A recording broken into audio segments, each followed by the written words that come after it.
Hey, welcome back to In the Can. A very special film we're going to be talking about. It's the Black Panthers, Vanguard of the Revolution.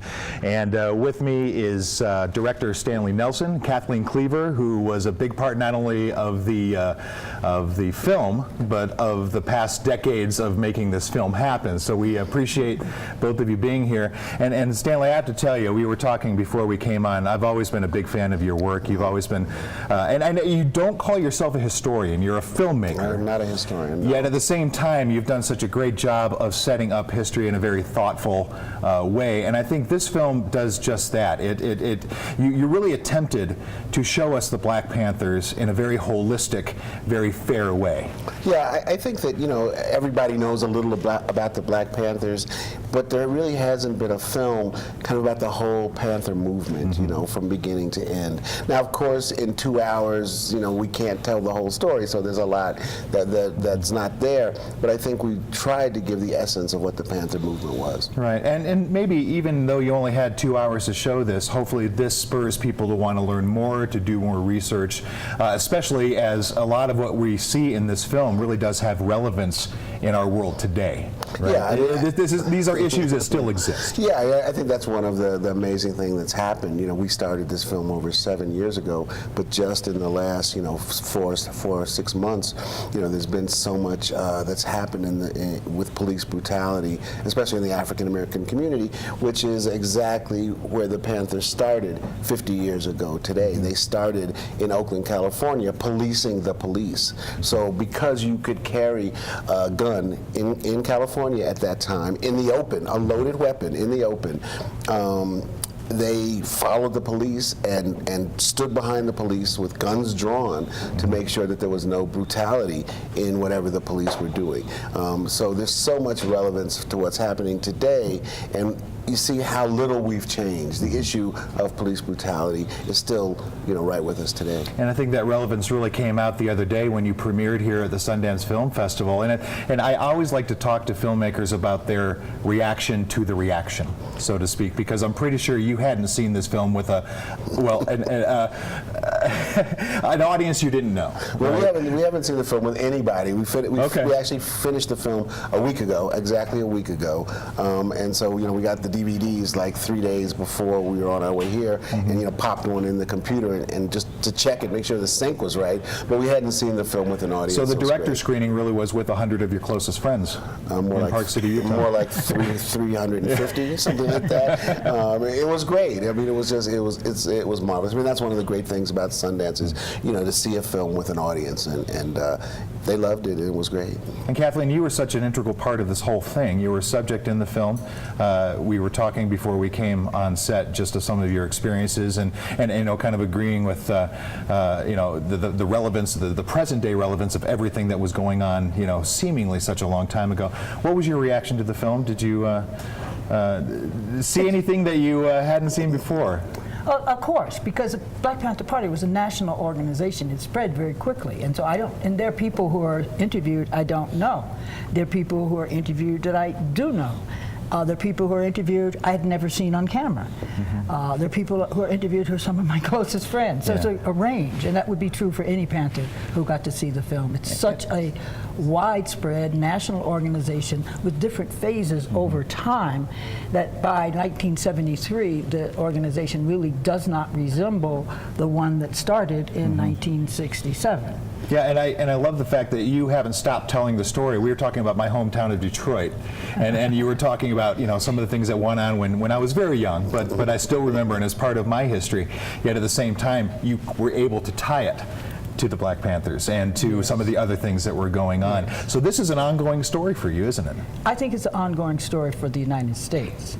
It is an ongoing story for me because I was one of the early people. I came in actually when I was first there. They identified me as a member of the Student Nonviolent Coordinating Committee, which I was. I just left one organization, came to help out on the Huey Newton case, and ended up being the communications secretary of the party.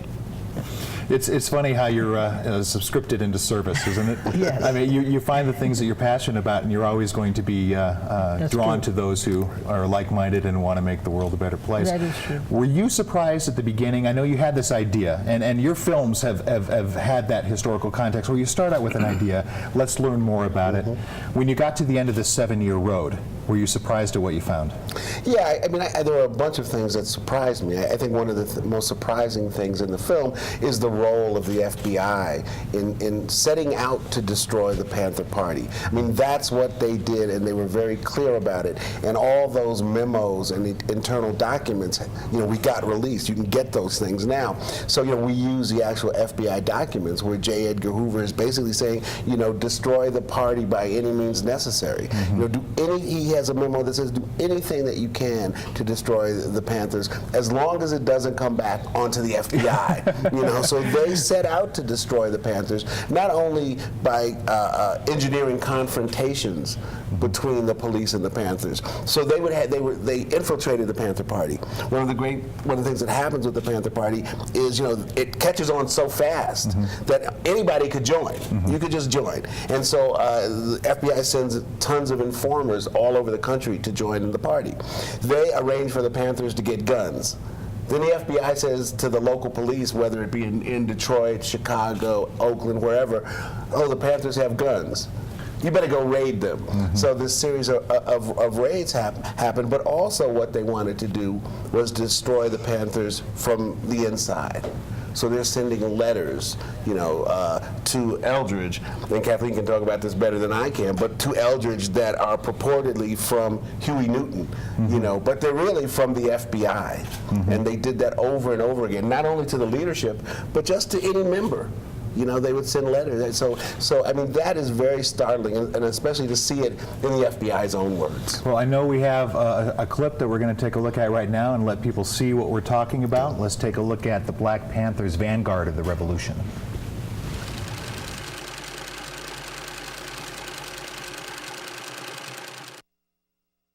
We used to call the Panther Party the vanguard of the movement because they were out in the forefront. They were kind of setting the pathway. The things that we would face some repression for, they would face it 10 times as great. They were sacrificing oftentimes their lives in the struggle. And these people in this class have divided themselves. They say, I'm black and I hate white people. I'm white and I hate black people. I'm Latin American and I hate hillbillies. I'm hillbilly and I hate Indians. So we fight amongst each other.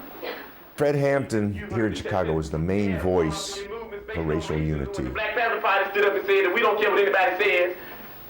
We don't think you fight fire with fire best. We think you fight fire with water best. We're going to fight racism, not with racism, but we're going to fight with solidarity. We worked with organizations such as the Young Lords, a Puerto Rican street gang that had become political, and the Young Patriots, hillbillies, Appalachian white boys. I want to introduce a man who's come over tonight from another part of town. He's fighting for some of the same causes we're fighting for. Bob Lee, who was our deputy field marshal, had a meeting with them, and he was explaining why we should work together. There's police brutality up here, there's rats and roaches, there's poverty up here. That's the great thing that we can unite on. That's the common thing we have, man. And I want you people to stick together, and I'll stick with Black Panther, and they'll stick with me, and I know they will. The coalition that Fred was building in Chicago represented the Latinos, the poor whites, and poor blacks, but also because he had been in the NAACP, he had linkages with folks who were in the congregations, or church folks, and with working class folks. So Fred was building a broad-based coalition in Chicago, and that was the threat. Wow, that's interesting. Just and that's part of the story that I don't think anybody ever gets to see, or everybody gets to hear, because at least growing up, for me, it was so easy to compartmentalize what the Black Panther was all about, what the Black Panthers were all about. compartmentalize what the movement was, what the issues were, things like that. We were talking before. You got a different story depending on who you were talking to, right? So what do you see that again? And we were kind of talking in the middle of it. What comes to mind? Well, that's a clip about the Panthers in Chicago and Fred Hampton, who was eventually murdered in a setup by the FBI, as we talked about earlier. You know, the FBI tells the Chicago police that they have guns and raids them, and the Chicago police murder Fred Hampton in cold blood. But what we see there is that, you know, the Panthers are not racist. The Panthers were very much open. There you see throughout the film, the Panthers had white supporters, Asian supporters, Latino supporters. That's who they were at the time. So what has come down in history, you know, 50 years later, is not how they were perceived at the time. At the time, they were perceived in a very, very different way. Well, we were considered racist. We were considered violent. What we were was an organization that wanted to eliminate racism and wanted to eliminate violence. As Fred Hampton would say, we want to fight racism with solidarity. And in Chicago, they worked with young whites and Appalachians, Latinos, Asians, Indians, and Panthers and black people in gangs. So there was a rainbow coalition created by the Panthers, clearly a concept that's anti-racist. We were also opposed to violence. That's why we were for self-defense. We don't want our communities being inundated by racist violence. We want to eliminate that. That's exactly why we started the Black Panther Party for Self-Defense.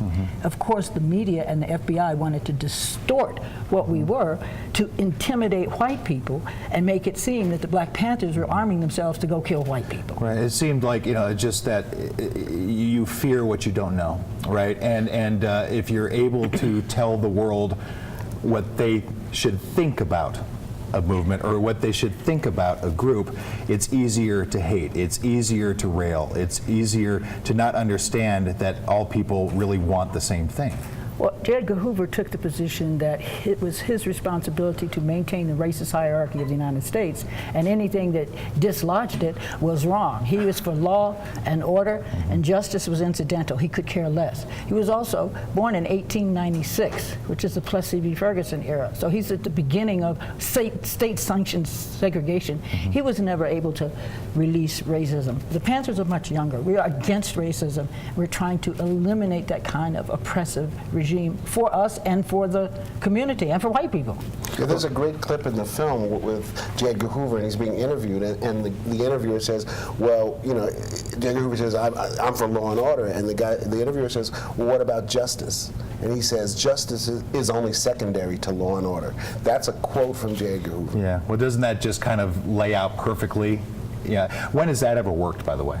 In the history of the world, when has that ever worked? It works for a while. Well, for a minute. It's destructive. Yeah, it is. And what he was able to do was engineer enough of the society and the resources of law enforcement to destroy significant portions of the Black Panther Party, to force the party into an internal conflict that divided it into factions and forced people underground. He was not able ever to eliminate it. I think one thing, too, that you reminded me of that's so important about the story is that, you know, this was the first time that you ever saw African Americans in this pose.